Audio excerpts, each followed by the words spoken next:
What's up, everybody? This week we take a look at the debut novel of one of Britain's best writers of the 90s, as well as talk about a product with a ridiculously punny name. That and a whole lot more is to come, because maybe some days I do have soul, some days I don't. Welcome to the show.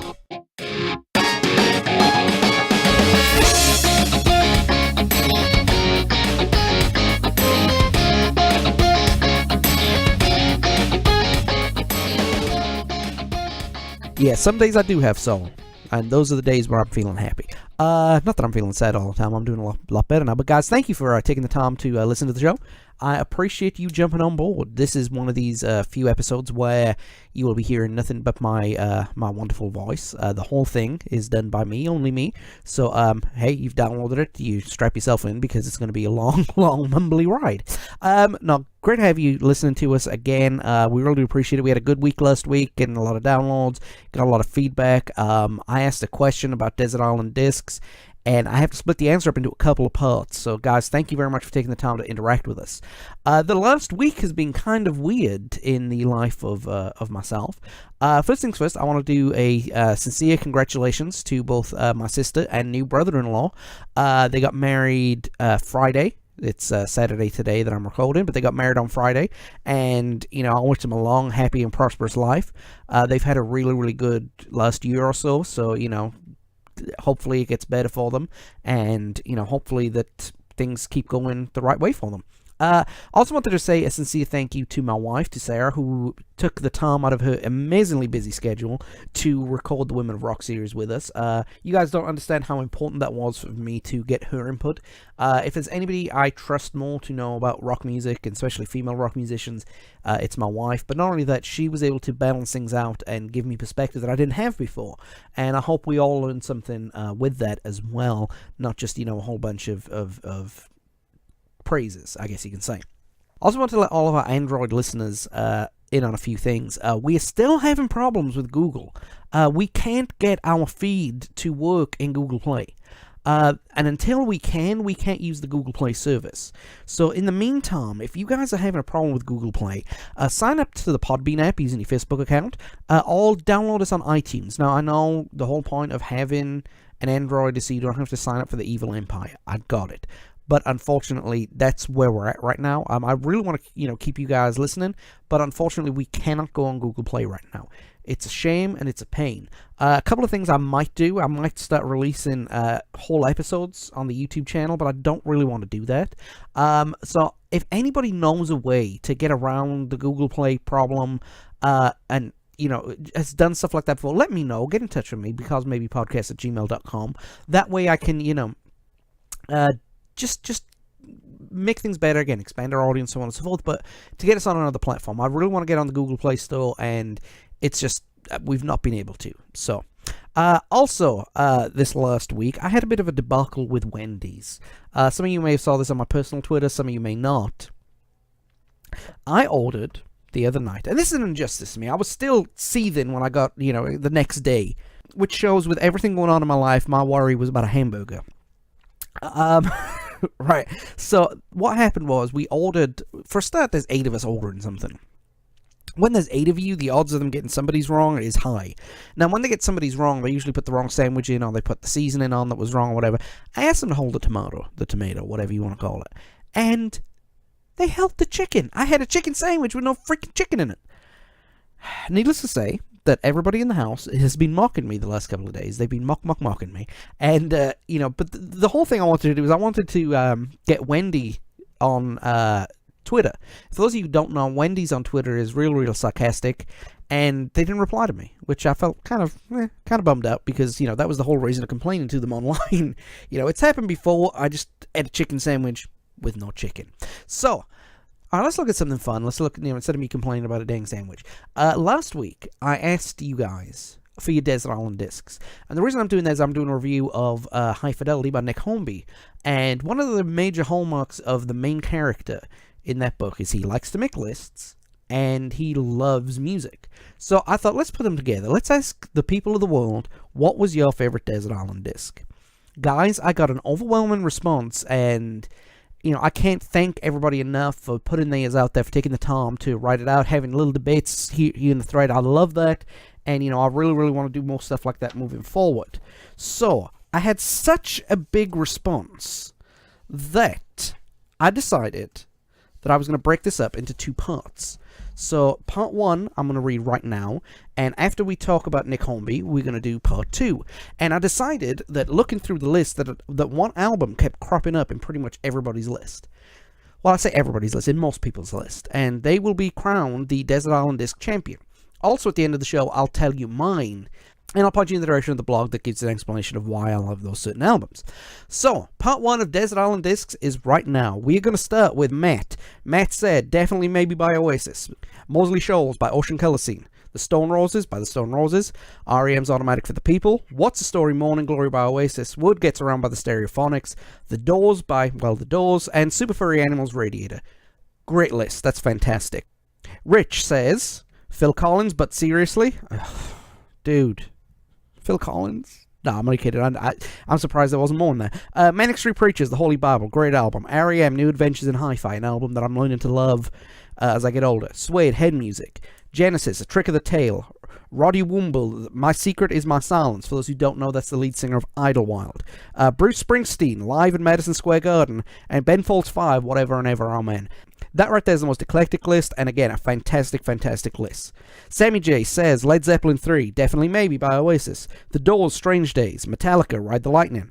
Faith No More, Angel Dust, The Stone Roses by The Stone Roses. And Sticky Fingers by The Rolling Stones. Again, wonderful, wonderful list. Shani, Lord, Royals. Alt J, An Awesome Wave. Lana Del Rey, Born to Die. George Ezra, Wanted on Voyage. Fall Out Boy, Infinity on High. And Avantasia, The Scarecrow.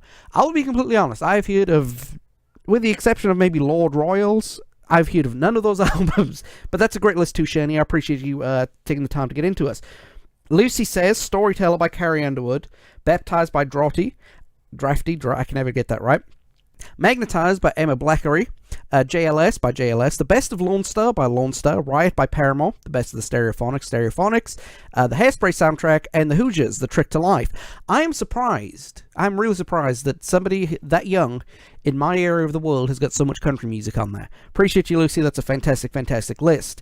My brother, Liam, he says, Oasis, Definitely Maybe. The Stone Roses by the Stone Roses. Alt J, An Awesome Wave again. I guess I'm going to have to listen to that because more people are saying it. DMA, Hell's End. Urban Hymns by The Verve. The Twang, I Love It When It Feels Like This. The Enemy, We Live and Die in These Towns. And Arctic Monkeys, Whatever the People Say I Am is What I'm Not. Thank you, brother. Appreciate you. Glad you had fun at the wedding. Greg chimed in. He said, Hamlet, Betty. 311, Music. Incubus, Science. The Deer Hunter, The Color Spectrum. The Blue Album by Weezer. Murder Gnomes by Perfect Circle. I'm probably butchered that. My apologies. Adrenaline by the Deftones. And I by Magnetic Fields. Great list, man. Great list, man. Appreciate you. Marie says The Master Plan by Oasis. Wood Gets Around by the Stereophonics. The Division Bell and The Delicate Sound of Thunder, both by Pink Floyd. Legend by Bob Marley. And The Manic Street Preachers. This Is My Truth, Tell Me Yours. I can't argue with any of that. That is a fantastic, fantastic list. Erin, she comes over and says Revolver by the Beatles. Definitely Maybe in The Master Plan by Oasis. Queens of the Stone Age, Song for the Deaf. Fantastic, fantastic album. The Black Angels, Phosphine Dreams. Suede, Sci-Fi Lullabies. Blur, Park Life, All Modern Life is Rubbish. Both great albums. And The Black Moods. Again, great, great list. Very, very eclectic. Queens of the Stone Age and Oasis. I like that. Liam Bear says Half Man, Half Biscuit, The Trumpton Riots. The Doors, LA Woman. Metallica, The Black Album. Red Hot Chili Peppers, Californication. Definitely Maybe by Oasis. Led Zeppelin's BBC Sessions. Stone Roses by the Stone Roses. And currently The Greatest Showman soundtrack. I don't know what that is, but he left a lot of emojis after it, so good list, man, good list. Mark says Black Label Society, Stronger Than Death. Cradle of Filth Maiden, In Flames, Horacle. Slipknot by Slipknot. Rotting Christ Rituals. I cannot pronounce that. Demi Borear, Death Cult Armageddon, and Slayer, Sessions in the Abyss. You can almost hear the tinnitus from here, man. That's a great, great, great choice, and it's different to what a lot of other people say. I appreciate you.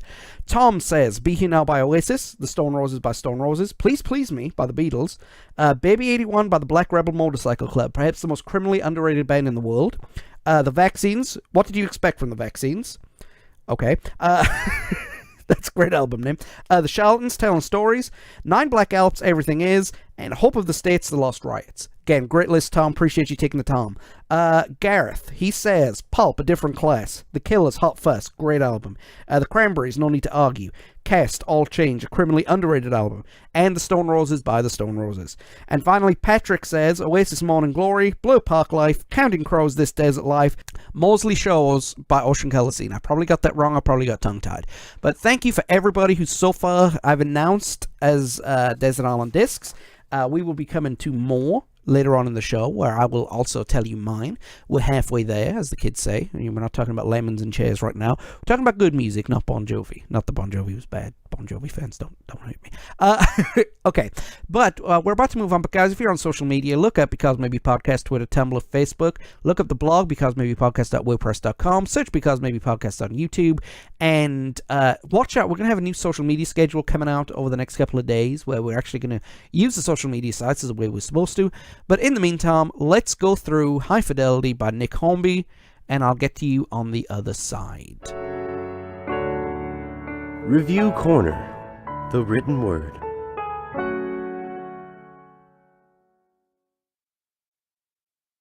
So this week on Review Corner, we take a look at High Fidelity by Nick Hornby. Released in 1995, it's kind of a comedy romance book. Very interesting book to read too. For a lot of people going through kind of a midlife crisis, it is a very, very interesting read. A lot of good characters, decent plot, very, very, I don't know how to put it, very, very, the characters are not great literary characters, but at the same time, they meld together and everyone's arc kind of wraps up in a neat little bow. So, we will begin by going over the plot. Spoiler alert for everybody, if you haven't read it, all I can tell you right now is it's a fantastic book, and go ahead and read it. But for the purposes of this podcast, obviously, this is a review, so there are going to be spoilers ahead. So, pretty much, Rob is a 30-something record store owner, former DJ who's just broken up with longtime girlfriend Laura, who has moved out and moved in with former upstairs neighbor Ray. A devastated Rob spends the days with his friends and employees, the boorish Barry and the timid Dick. Between them, they make top 5 lists and generally have a snobbish attitude towards the music they like and dislike. After striking up a friendship with American singer Mary LaSalle, Rob examines his top 5 most devastating breakups.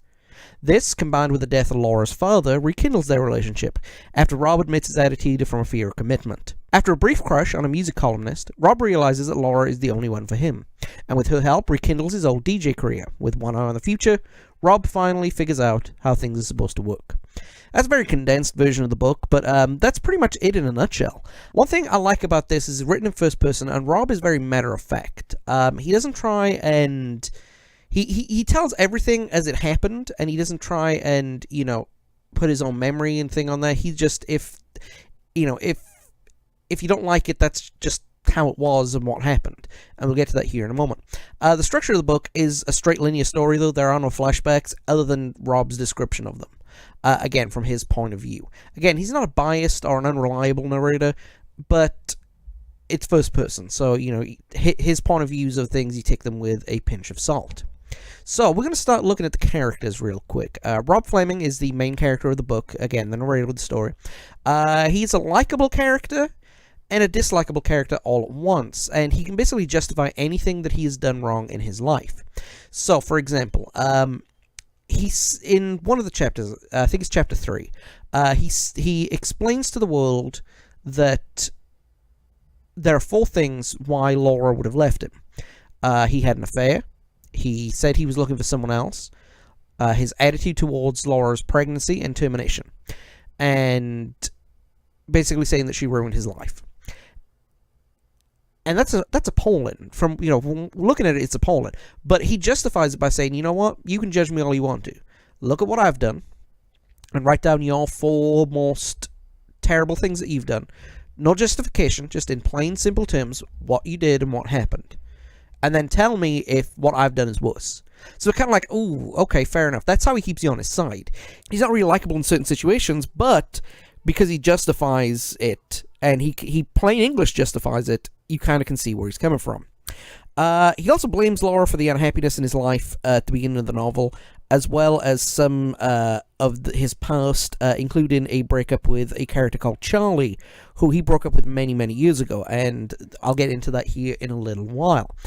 He's 30 years old, or at least in his 30s, and he is obsessed with music, to the point where he wanted to have record labels stenciled into the artwork of his bricks in his apartment. He owns a record store called Championship Vinyl, and it's not doing well. I mean, Saturday afternoons and mail orders are great, but every other day of the week, it's wasting electricity and wasting time. His girlfriend recently left him for his former upstairs neighbor. It's ironic that Laura left Rob due to, Rob cheating, saying that the relationship was getting stale. He borrowed a large sum of money from her to keep his business open. He states that he's not £5,000 richer, he's just now £5,000 in debt. One of the things he does is he has this quirk of whenever he's in stress situations or whenever something's not quite going right, he reorders his record collection, sometimes in alphabetical order, sometimes in band alphabetical order. I think in the book he does chronological order. He and not just chronological order in when the albums were released, but when he bought the albums. He knows the first one he bought, he knows the last one he bought, and he got everything in between. That's a pretty obsessive way to do things. He has a self-proclaimed fear of commitment, which he gets into at the end of the novel, which kind of explains a lot of his behavior. Again, stemming from a combination of his top 5 most infamous breakups and just his general attitude and demeanor to begin with. He has a frosty relationship with his parents, but that's mainly coming from his end. So his parents really haven't done nothing wrong. He just considers them too uncool for him. He's too cool for school. And his parents treat him the same way that they would. And, he just, yeah. He admits that he's promiscuous, sleeping with 17 women in his lifetime. He also gives advice on how to pick up women. Now, before anybody starts slating the comments and, oh my god, what a horrible, horrible thing, his technique of picking up women is not, pick up lines, chat up lines, funny joke, whatever.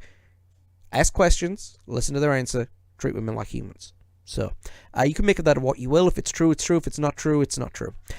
He is a former, and by the end of the book, a current DJ at a local club. He had his own kind of DJ night where he'd play certain types of music.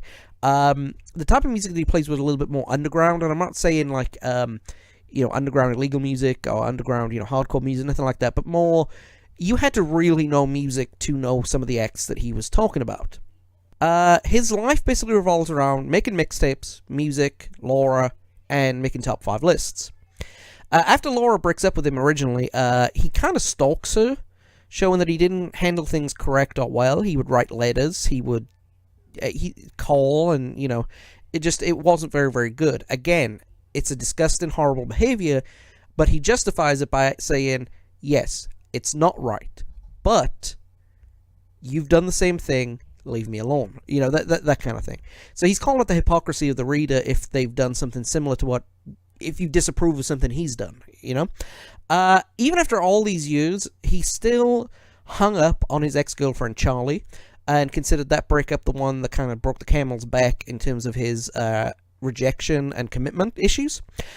He meets up with Charlie again during the novel, and that kind of gives him closure and starts the process of him changing as a person. Yes, he does have a midlife crisis, and he does make contact with his top 5 most humiliating breakups of all time. Not just Charlie, but some other characters too. He is a selfish guy too, and he only does nice things if they benefit him. So, for example, he's always talking about how he'll make a mixtape for someone. But when he makes these tapes, he makes them of music he would like. So he wouldn't make, for example, if he made a mixtape for Laura, he wouldn't make her a tape of stuff that she would listen to. It'd be stuff he liked and he listened to, and dang it, you're going to listen to it. So that's Rob. His counterpart, Laura, she's also 30-something. She's a professional woman, unlike Rob, who's pretty much a slacker. She is a strong and fierce and level-headed person. Yeah, that's about right. But she does leave Rob for their upstairs neighbor. And her new job, well, I say new job, by the time the book happens, she's been at this position for a couple of years, but she's a professional woman, and her position at a high-powered law firm is starting to cause tension between the two of them. Not because of any sexist issues, but she was a legal aid lawyer, and she would fight for, for tenants' rights and, help the poor, help the working man, the guys who can't afford lawyers, the society who needed help, and she was very, very passionate.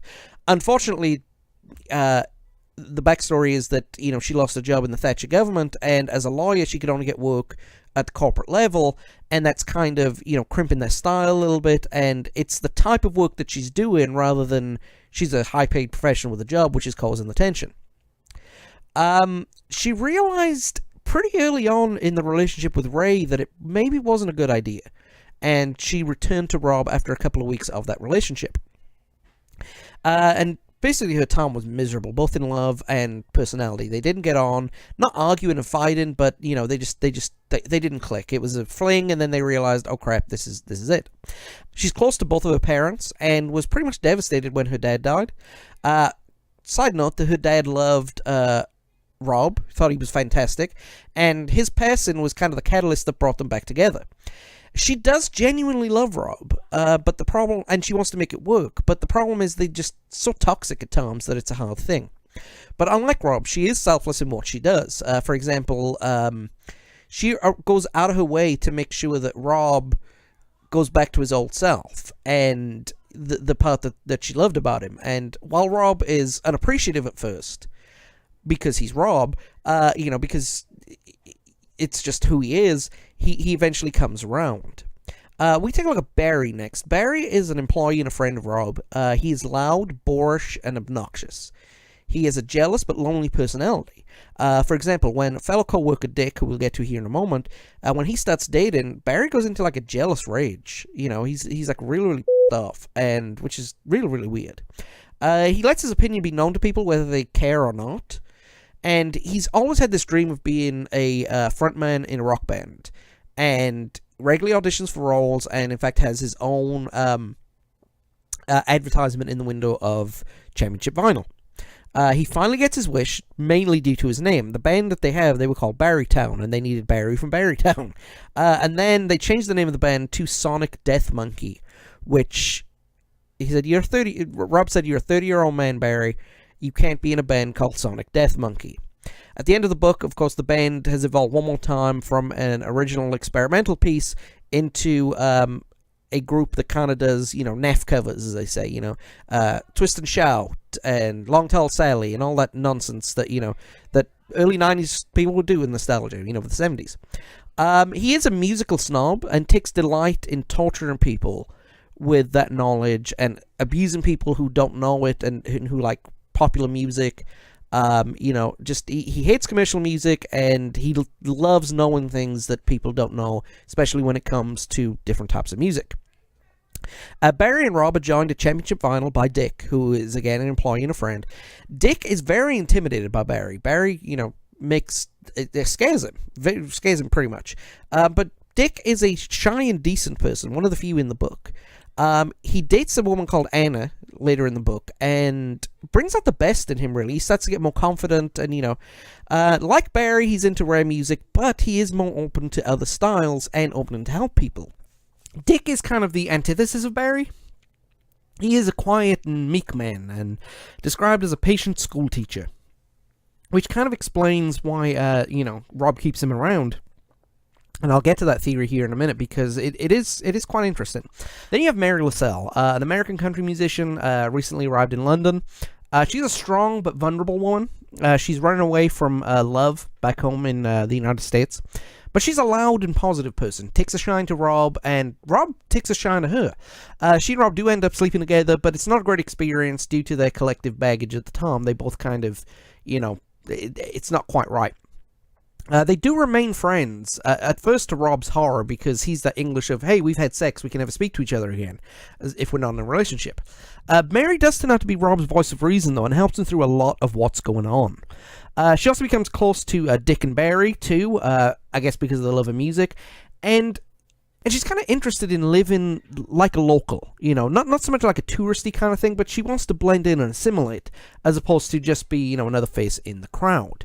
You have Ian Raymond, also known as Ray, who's Laura's lover and a former resident who lived in the building where Rob's flat is. Not much is known about him, basically. He has international music tastes, and Rob calls it what's trendy this month. He's known for wearing dungarees and brightly coloured outfits. He's known for having a lot of women up to the house, and basically you can hear them having sex loudly above Rob's room. And he's not an aggressive man, but definitely is territorial, and definitely stamps out Rob's stalking of Laura before it really gets out of hand.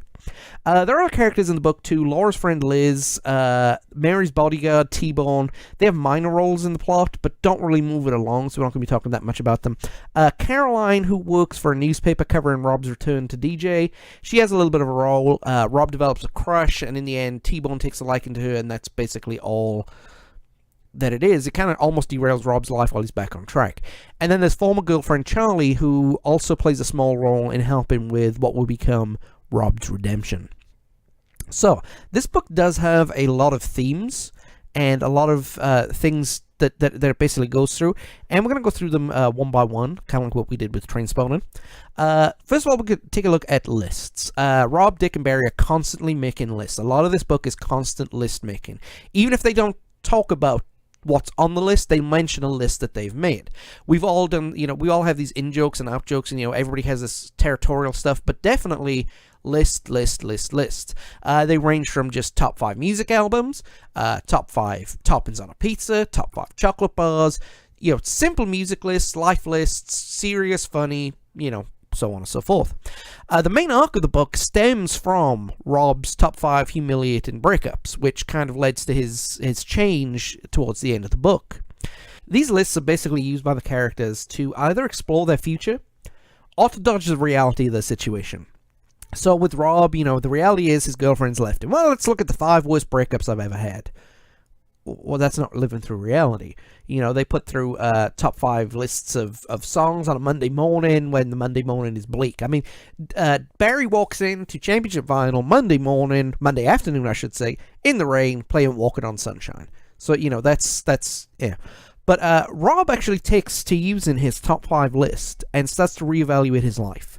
And it kind of works because Rob eventually changes his life and turns it around, or at least starts to turn it around. That's one thing I like about this, and I'll get to it later more in depth, but I like the fact that Rob is still a work in progress at the end of the book rather than the finished article. Loneliness is another theme of this book. Rob has a horrible fear of commitment. Yeah, that's probably stemming from a lot of things, but even when he's close to his friends and his family, he still feels alone. When he and Mary end up sleeping together, it's an example of their loneliness, of their shared loneliness. They both are upset. They both, it's not a good night for either of them. But that's just what it is. All his plans and schemes, they really just are plans and schemes. They don't have like a structure. They don't have an end game, and they just collapse under the weight of it's like we're gonna do this, we're gonna do this, we're gonna screw it. Whatever. He does practically stalk Laura out of anger and loneliness when the split happens. And again, it's not cool. Great writing by Hornby to put that across. And his guilt and his remorse at it, he tries to justify it and everything like that. But he can't. He couldn't do it, and he admits it was wrong. He finally admits to his loneliness when Laura's dad died, and he had a bit of a breakdown, a bit of a meltdown about it. Like, look, I only was dissing because I thought I was going to lose you, and, it just spurted out of him. He just blurted it out, and it finally felt cathartic for him. Even if he closed down very, very quickly, it still got it out of him. He does show signs of happiness, though. When Dick gets a girlfriend, he does show that, he's happy, and he does have happiness for other people, as long as they're not affecting his happiness. So, he's kind of indifferent to both Dick and Rob in some regards. In other regards, he's very fond of them. But when it comes to relationships, Dick's a classic nerd. Dick, yeah. So if anyone getting a girlfriend would make Rob happy, it would definitely be Dick. He does have a strained relationship from his parents and feels very, very distant from them. But this is not from their side of things. It's from his side of things. You know, he begrudgingly goes to visit them one Sunday afternoon in the book. When he sees that they're having fun, he gets really, really irritated and disappointed. They offer to take him to the movies and go watch a medley of British movies, and he feels like a child once again. And during this whole period, his parents are treating him like an adult, and they're treating him with respect. They're not being patronizing. It's just, that's what it is. And a lot of this stems from his relationship with Charlie. Charlie was his college sweetheart, or his university sweetheart, depending on which area of the world you're in. And they had a very, very close relationship. And the problem is that Charlie was socially out of his league. We're not talking about looks. We're talking about he was kind of more working class, middle class, and she was middle upper class. And, whereas he would like rock music and drinking lager, she would be wine and classical music, that kind of thing, that kind of gap.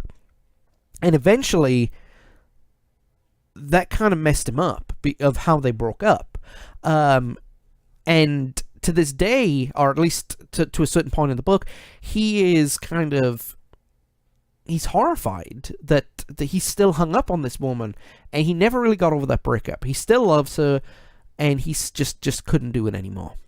But another thing that shows his loneliness is when he goes back to Mary's apartment, he looks and he sees that it's the same size apartment that he's got, similarly furnished, and she's only been in London for a couple of months, and he's horrified that roots as shallow as he's got took him 13 years to build, when all it took Mary was a phone call to a friend. And that kind of sets him on his way to start reevaluating as well. Barry is a lonely character. Barry's loneliness becomes a point of contention between himself and Rob, especially when Dick gets his girlfriend. Barry is very, very lashing out. He's mad, basically, that Dick, how dare he, and it's like, wait, that sounds horrible, and it was. I mean, Barry is very, very jealous, and it does show that he's lonely. He aggressively lashed out when people get too happy. He kind of like always tries to bring people down to his level, and a lot of the characters don't like that, and especially when Dick stands up to him too, Barry kind of sulks it off. He does seem to lash out aggressively when people are happy, people who are close to him get happy. And that's horrible. But at the same time, this is somewhat kind of, the pressure is off that when he joins a band, even if Rob does wind him up about it. Rob intimates that Barry's source of loneliness basically is sexual frustration. And it's either he has never had some, or he hasn't had some in a long time. And it doesn't say in the book, it just insinuates that. And, it could be right. I mean, if you do tend to lash out if you haven't had any for a little while, but the extent which he goes through making everybody miserable, does say that he is lonely. Laura is a lonely character too. She starts an affair with upstairs neighbor Ray, basically off Rob's general demeanor and negativity during that period of time, even towards Ray himself. She does feel detached at work. Remember, she wanted to be a lawyer for people's rights and public defender type deal, and work for the little guy, and beat slumlords who are renting bad apartments to children. But instead, she's working corporate now, and it kind of dilutes what she wants to do. I mean, like for example, she would go to court with short hair and boots, and now she has to wear pantsuits and stuff like that. She just couldn't do it. I mentioned she's very, very close to her dad, and when he passes, she has a black hole in her life, and that's filled by Rob, and again, they both kind of heal together. She does have some close friends, like I mentioned, Liz, but she always seems just a little bit bossy, which people acknowledge.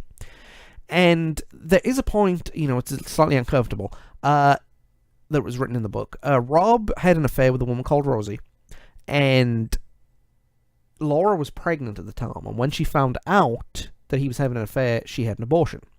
And Rob, put the whole, how dare you do that to me, when he found out a couple of months later, but at the same time, that's something that they got over, but it was toxic. But it did show loneliness at the time. It's funny when you look at certain things too, like Dick and Barry, they are the good and evil sides of Rob's personality. When Rob is caring and happy and laughing and joking, he's more like Dick.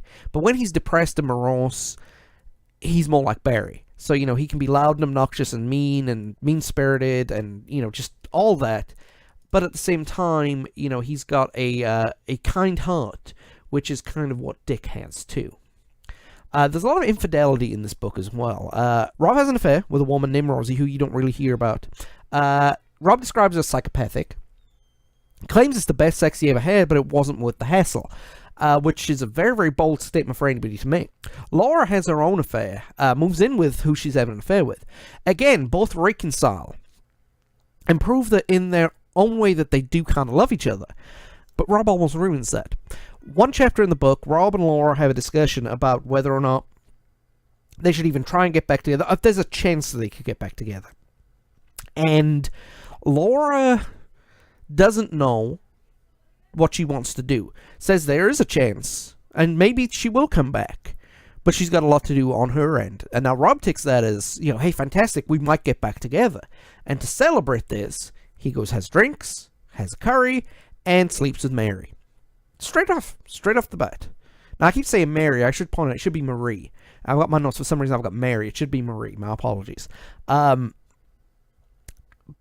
with this tryst, Laura either doesn't find out or doesn't care because they were on a break. But either way, it's kind of, a very, very weird thing to do. I mean, if I broke up with Sarah, heaven forbid that would never happen, it would be really, really weird for me to, hey, we're getting back together, let me go sleep with a friend of mine. Just doesn't make sense. Rob, 3, 2, 1. Rob might have had his affair with Rosie, but when Laura left him for Ian, he kind of... 3, 2, 1. Rob might have had his own affair, but when Ray took Laura from him, he kind of, would be justified for a lot of things. Okay, let's start this again. Rob kind of starts taking the side of people who have been cheated on. Even though he's a cheater himself, he feels that he's been cheated on. And he's offered a record collection that for £50, which is not unusual, he said, but when he saw what was in there, white labels, demos, misprints, monopressings, run-of-a-kind stuff, he's thinking, oh crap, this is going to be about 15, 16 grand, and he's offered it for £50. And the reason is that the guy cheated on his wife, ran off with the secretary, and said, sell my record collection and send me the money minus 10%. And so she's trying to take advantage of him to, quite rightly, but sell his record collection for 50. And I think one of the things is Rob is horrified at that fact because, he feels bad about, robbing this guy blind even though he cheated. And then he says, why am I sticking up for the cheater? And I think this has got more to do with the fact that the record collection rather than anything else.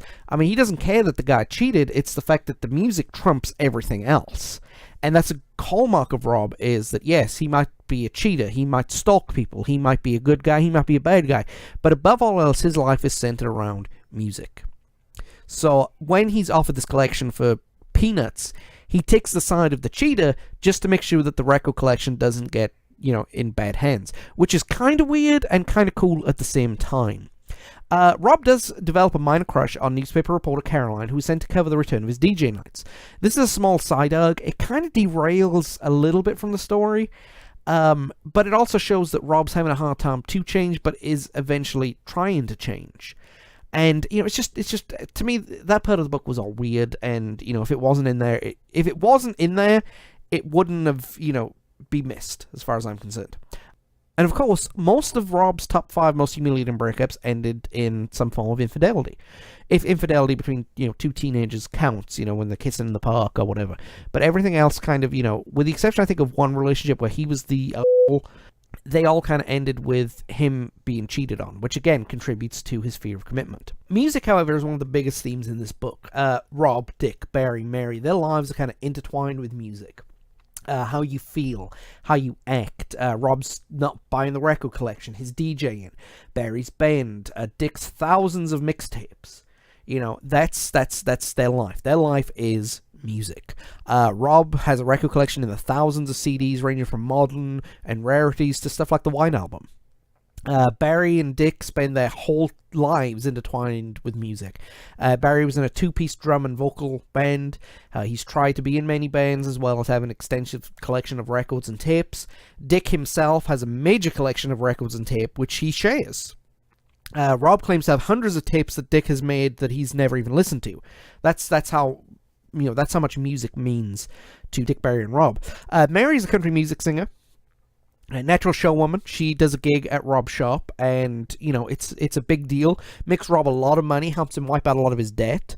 And she's a natural showwoman. She gets everybody on her side, and Rob is grateful to her for doing that. But Rob kind of, his definition in a relationship of "I like you" is he will hand a mixtape. Now let's define mixtape. I know mixtape right now usually means some independent rap record, but back in the day, kids, you would actually have a cassette tape that you would record songs to, and it wouldn't be all the same thing. Mixtape is what they called it. That's where the phrase comes from. And at the end of the book, he kind of realizes this. And so decides that, for Laura, I'm going to do something nice, and I'm going to make her a mixtape of stuff that she will listen to, which is kind of what you're supposed to do. But he also makes one for Caroline when he develops a little bit of a crush on her. And when he realizes that, wait, I'm starting to fall for this woman, he kind of just lets it go and, just goes the other way.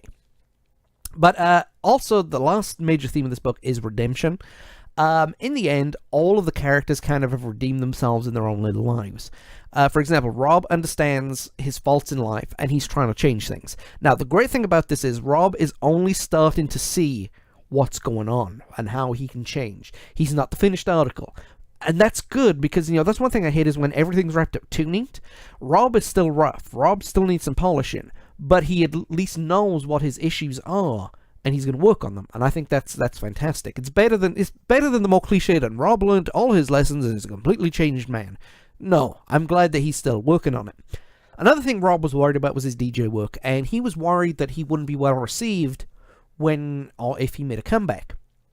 And the nights that he has, these DJ nights, they're very well received, and he kind of, it kind of helps him move forward again with another aspect of his life that he can kind of put it behind him and show that it's working. Barry also lets go of some of his snobbery. The band that he's in, Sonic Death Monkey, become a tribute band, and they decide to give up on the idea of becoming rock stars and just play at parties and wedding anniversaries. Kind of what those kind of bands do, wedding bands, stuff like that. Dick and Anna's relationship continue to build. Anna is clearly besotted with him. Mary and T-Bone continue to adapt to their lives, and T-Bone even tries to hit it off with Caroline. And Laura has put a lot of faith into changing herself. And because of that, that's helping Rob along the way. Rob does put a lot of his past behind him towards the last third of the novel. He meets Charlie and realizes that a relationship between the two of them long-term definitely wouldn't work because they are opposite people. He literally finds her obnoxious and irritating by the end of the book, and kind of like a slap in the face, he finally gets over her in a way that he never thought would be possible. And not only never thought it would be possible, but in a way that kind of frees him up to start the change that happens to him at the end of the book. So, with all that in mind, this book is a solid 8 out of 10 book. There's nothing really more I can say. It's not Nick Hornby's best work by any stretch of the imagination, but it's a damn good start to his career. If you're going to have a start to a career, you've got to have a real good debut. The intermingling of music and love struck a chord with me, especially the first few times I read this book when I was young and lonely and a snob with music and so on and so forth. I see a lot of myself in Rob, Dick, and Barry. And the band I was in too, I saw a lot of us in Rob, Dick, and Barry. I was predominantly Barry. All of the characters are not classic characters, but the good thing is they all have arcs, they're all developed well, and they all have a conclusion. They all have a start, finish, and an end, which is great. And Rob's redemption, like I said, is not all cut and dry, but he's still a work in progress, which I like. It kind of gives room for a sequel, which I don't think happened. But, again, it was real good. Rob was always an indecisive character, and showing that he's not quite completely 100% changed is kind of probably the best way to close the book on him. So, but that's High Fidelity. Guys, if you haven't had the chance, go ahead and read it. It's a fantastic book. But in the meantime, I hope you enjoyed listening to my rambling of a 40-minute book report, a 30-minute book report, depending on how long this actually gets. And we're going to look at one of the most weirdly named products in the history of weirdly named products. Cats, nature's mass killers. When they go to the bathroom, they usually use a little sandbox in the corner of the room that each one of your children will complain about emptying.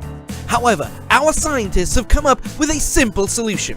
Using mesh technology, hardened steel, and 2 wooden handles, we have the item designed to get all the nasty stuff out of the litter box without touching any sand. Introducing Catch It! Catch It. Like catch. Seriously? That's right! In spite of its childish name, this glorified colander is just right for you. Flexible and sleek, simply run your Catch It through the sand and it will pick up any clumps of nastiness without touching your hand. Remember, Catch It stays in your litter box. Call today and we'll throw in an extra order of nut butter, the peanut butter of the future. Catch It. There is something seriously wrong with people. Why? I don't know. You understand Poopa Scooper, right? Attention 90s music fans. If you're in the Shreveport, Louisiana area of the world on Saturday, March 31st, come to the Tiki Bar on East Kings for a night of 90s music and entertainment, featuring the 2017 Arklatex Rock Band of the Year, the Holodecks.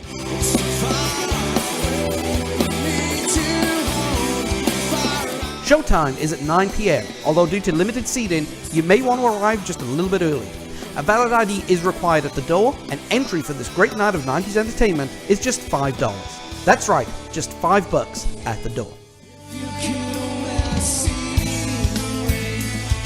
For more information about the band and for dates in your area of the world, go to theholodecks.com. That's the Hollow, H-O-L-L-O-W, decks.com. And check out the band on Facebook at Holodecks. So guys, if you haven't read the book yet, go ahead and read it. It's fantastic. And obviously, if you're in this area of the world, go check out the Holodecks live at the Tiki Bar. Now, we are back with some more Desert Island discs. We let 14 people out of the bag. We're going to let another 13 people out of the bag right now. And we're going to start with Dexter, who says Third Eye Blind, their self-titled album, Dave Matthews Band, Under the Table Dreamin', Matchbox 20, Yourself, or Someone Like You, and Hootie and the Blowfish, Cracked Review. Craig says Oasis, Definitely Maybe, The Beatles, The White Album, All Mod Cons by The Jams, Stone Roses, their self-titled album, What's the Story, Morning Glory, Quadrophenia by The Who, yes, what a fantastic album, Bruce Springsteen, Live, 1975 through 85, and The Cribs, Men's Needs, Women Needs, whatever. Carl says The Smiths, The Queen is Dead, OK Computer by Radiohead, This Is It by The Strokes, yes, that's a fantastic album. Pink Floyd, Dark Side of the Moon, yes. The Velvet Underground, and The National, Trouble Will Find Me. Andrew says Oasis, Definitely Maybe, Radiohead, OK Computer, Sgt. Pepper's Lonely Hearts Club Band by the Beatles, Pet Sounds by the Beach Boys. That's one thing I can say, I never got into Pet Sounds, but it is a great album. Elbow, Seldom Seen Kid, and Pilot, Caught at the Window. Let's move on. Juvie says Be Here Now by Oasis, Interpol, Turn on the Bright Lights, In Rainbows by Radiohead, The Correct Use of Salt by Magazine, Pink Floyd, Wish You Were Here, Arcade Fire, Funeral, The Smiths, Meat is Murder, and I'm going to completely butcher this, but it's Makala and Sons of Nihao, Holuana. It's the original Hawaiian album, judging by the spelling. That's a fantastic shout. I love regional music. I love ethnic music, whatever you want to call it. You know, I love stuff like that. Dave says, End Justice for All by Metallica, Dark Side of the Moon and the Division Bell by Pink Floyd, Pretty Hate Machine by Nine Inch Nails, 2112 by Rush, Meantime by Hamlet, Throwing Copper, Live, and Cowboys from Hell, Pantera. Kat, regular contributor to the show, welcome back, Kat. Counting Crows, August and Everything After, The Doors by The Doors, Rumors by Fleetwood Mac, Acid Bath, When the Knife Strike Pops, the Crow soundtrack, Pearl Jam 10, Nine Inch Nails, A Downward Spiral, and Bob Marley Legend. That's an album that I'm surprised has come up a lot more. It's a great album. But yeah, Legend, man, what an album. Brother Luke, he says, Arctic Monkeys, whatever people say I am, that's what I'm not. Appetite for Destruction by Guns N' Roses. Where the Light Is, Live in L.A. by John Mayer. He's a big John Mayer fan. I'm surprised. I've raised him better than that. I'm just kidding, brother. Stevie Ray Vaughan, Texas Flood, Trivium Ascendancy, and Jimi Hendrix, Are You Experienced? Jen says, Nick Drake by Pink Moon, Jeff Buckley, Hallelujah, John Coltrane in the Sentimental Mood, Queen, The Seven Seas of Rye, and ELP, Brain Salad Surgery. That is a great list too, guys. You need to listen to some of those albums if you haven't already. Kyle, What's the Story, Morning Glory by Oasis, White Lion, Pride, Smashing Pumpkins, Melancholy and the Infinite Sadness, Oasis, Definitely Maybe.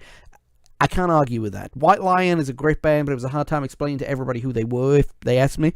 Gareth says, Oasis, Definitely Maybe, Blink-182, Dude Ranch, Slipknot by Slipknot, BFS, Drunk Enough to Dance, and Meatloaf, Bad Out of Hell. Yeah, that's... I'm surprised more people didn't put stuff like Meatloaf and Elton John in their lists. But, yeah, Bad Out of Hell, man, it's a fantastic, phenomenal album.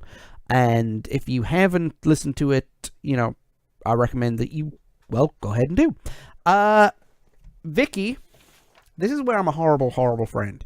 3, 2, 1. You know when you've known someone for a long time, and there are some things that, you know, that were jokes, and you kind of accidentally forget them? Vicky, I'm so sorry. You said an Oasis album? I've forgotten which one. I'm so sorry. But Neil Young live at Massey Hall, Metallica's self-titled album, and Tom Petty. Yes, great albums. And the Oasis album that you picked was... Insert album here. Okay, and finally, we have Sarah. And we're going to obviously start with Hole, Live Through This. Oasis, not Definitely Maybe, Standing on the Shoulder of Giants. That's a shock. I'm surprised she did that. The Crow soundtrack. The Beatles' Blue Album, yes. The Hamilton cast recording, God, yes, she's playing that all the time. Nevermind by Nirvana, and Fleetwood Mac, Rumors. That is the Desert Island Discs for the listeners of the Because Maybe podcast. And guys, thank you for taking the time out of your day to do that. I know, number one, I begged for it. But number two, in all seriousness, you know, you gave me some really good albums, and I appreciate every single one of them.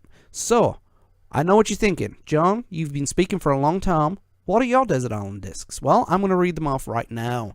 It is Travis, Good Feeling. The Motorhome, Songs for Me and My Baby. The Bends by Radiohead. Performance and Cocktails by Stereophonics. Ben Folds, Rock in the Suburbs. This Is Hardcore by Pulp. Quadrophenia by The Who. The Master Plan by Oasis. And, of course... Definitely Maybe by Oasis. And Definitely Maybe is crowned the Because Maybe podcast,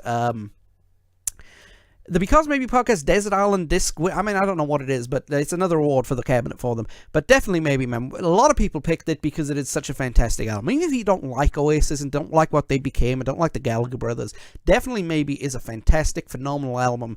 And if you haven't listened to it, go ahead and listen to it. It is really good. For some people, it's Oasis's peak. For other people, it's just the way up. But consider how many of you guys picked it. It's a fantastic album. And that's it for this week, guys. If you guys are on Facebook, Twitter, or Tumblr, look up Because Maybe Pod. And next week's social media question is revolving around next week's show. We will be back with another review, and we're going to be reviewing Crash Bandicoot 2 Warped. Fantastic game, one of my favorite games of all time.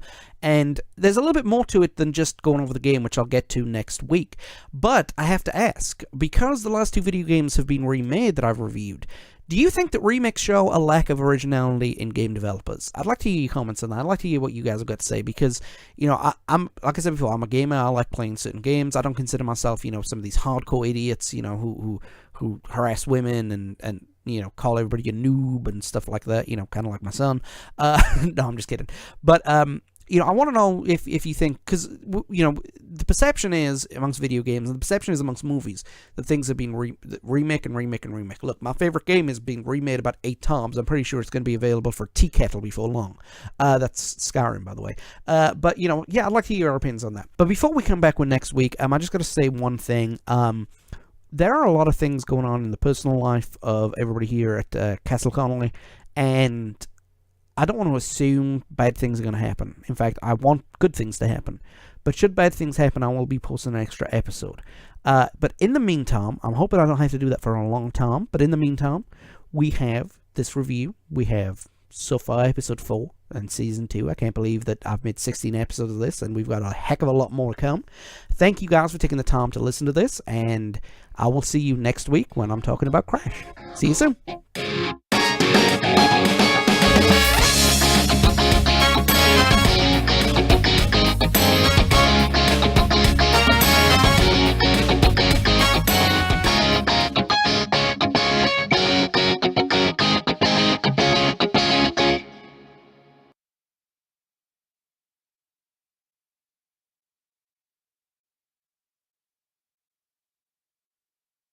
catch it. Like catch. Seriously?